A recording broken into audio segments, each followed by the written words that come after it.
Infrastructure and development as the principal development financial institutions for the infrastructure financing.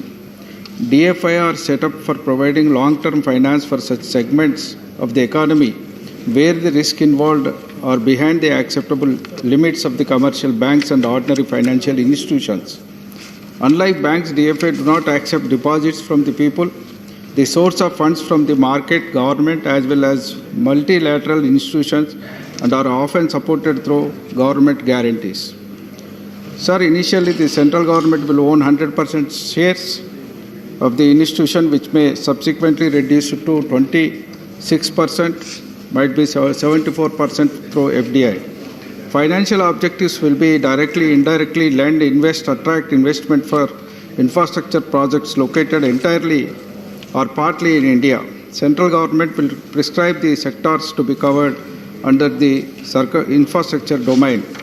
Sir, the central government will provide grants worth of rupees 5,000 crores to this bank by the end of first financial year.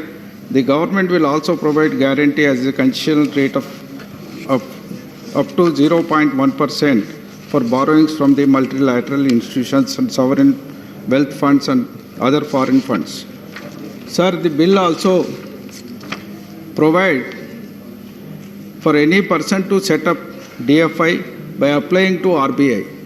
RBI may grant a license for DFI in consultation with the Government of India. Sir, setting up a new DFI in India through budgetary and legislative measures is not a difficult task, but big challenge will be emerge once established.